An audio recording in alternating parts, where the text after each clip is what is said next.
Hello and welcome back to our study of Peninei Halacha, the teachings of Rav Eliezer Malamed Shlita. Here we are, Yom Chamishi, and we ask everyone to please continue davening for Chaylei Tzva Haganah Yisrael, for Yerushalayim L'chol Petzui Yisrael, and the safe return of our hostages. And we learn each day Le'ilei Nishmat Seren Daniel Shimon Ben Arav Doron V'Shelei Shemikim Damo. And this week, all of our learning is sponsored by the Brickman family in memory of Sarah Devorabas Rav Yaakov HaKohen, in observance of her first Yurtzeit. May her Neshama have an Aliyah. Also just wanted to point out that I didn't know this, but I got a notification from the hosting company that yesterday was our 550th episode, 550. That's quite a number. So we thank you for joining us along on this journey as we continue to spread words of Torah, particularly Tarat Eretz Yisrael. So the next chapter, Tefillin Utzitzis B'Kriyas Shema Tefillah Shachris. Chova Medivrei Chachamim Likro Kriyas Shema Shel Shachris Im Tefillin. So there is an obligation based on Chazal that one has to say Shema. When you say Shema in the morning, you have to do so with Tefillin, Shene'amar b'Parsha Shema, because in the Parsha of Shema itself it says Ukshartam la'os al yadech va'yilot tovos beineinecha v'chein nemer Parshas Vahayim Shemoah. So we have it in the first paragraph, and we have it in the second paragraph as well, where it says Ukishartem osam la'os al yadechem va'yilot tovos beineinechem. So we have direct references to the wearing of Tefillin in the Parsha of Shema. Ve'ein roi likra psukim elu b'lo Tefillin. So therefore, we have the recitation of Shema, which mentions Tefillin. It wouldn't make sense. It would be unauthentic to say the Parsha if you weren't wearing Tefillin. And the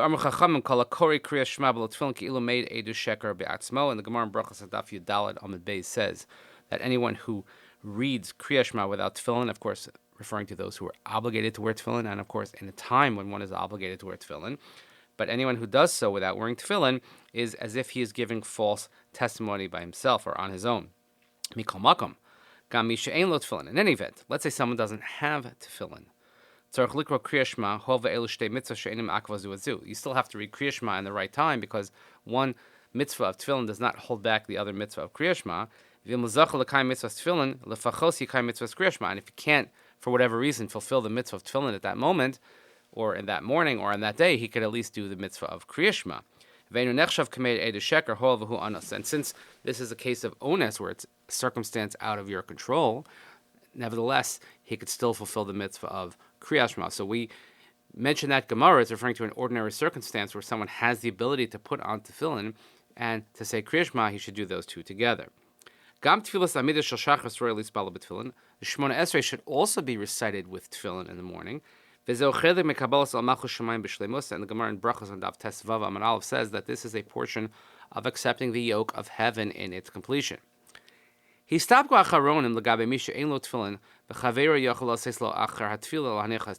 say you don't have Tefillin, you forgot your Tefillin, they're not with you, whatever the circumstance is, and you could borrow a pair of Tefillin from your mate who is finishing davening. So here's the quandary. Is it better that he should daven with the minyan without tefillin? And then after davening is over and the minyan is over, he could then put on tefillin? Or is it better that he should daven with tefillin, but daven b'yechidus? In other words, not daven with the minyan and just daven the whole davening with tefillin. Lamaisa, so practically speaking, most agree that it's better that he should daven alone with tefillin, meaning after davening when he gets the pair borrowed from his friend. But if one wants to daven with the minyan without tefillin, he certainly is allowed to do this.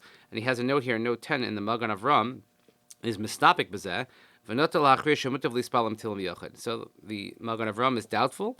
Rav Avraham Gombiner, one of the Nosei Kelim on Shulchan Aruch, and he is leaning to the fact that it's better you should daven with tefillin, but daven by yourself without the minyan. And he says, and this v'chein kasav rov ha'acharonim, most acharonim agree this way, and also the Mishnah Berurah, Kaf HaChaim, and some disagree, but nevertheless, it seems to be that the dominant opinion and the practice should be to daven alone with the tefillin rather than davening without tefillin and having the minyan.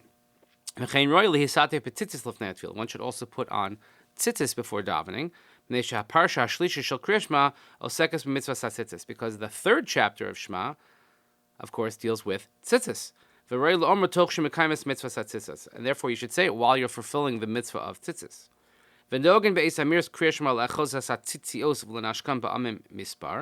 And people have the custom during the recitation of Keriat, of course, to hold the fringes, to hold the actual tzitzis and to kiss them a number of times. We're going to see this as we go on in a later siman. And even though that with the tzitzis, meaning the talis katan that you wear under your garment, that you're fulfilling the mitzvah of tzitzis, those who are in the zone of obligation, again, depending on your custom, for most Ashkenazim, it means married men. Some Sephardic and Yekish customs put it on already at the age of bar mitzvah.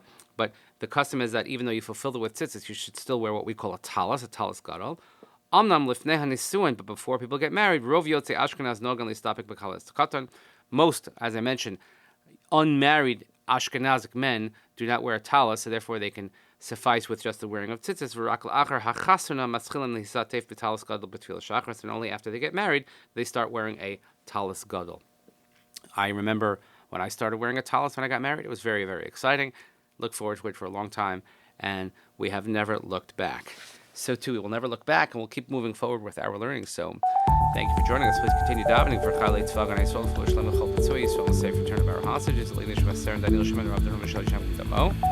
And this week sponsored by the Brickman family, Nishmas, Aisha, Sir, Devorah, Bas Rabbi Yaakov, HaKohen, and Shema Ben Aliyah. Thank you for joining us. We'll see you next time. Have a great day.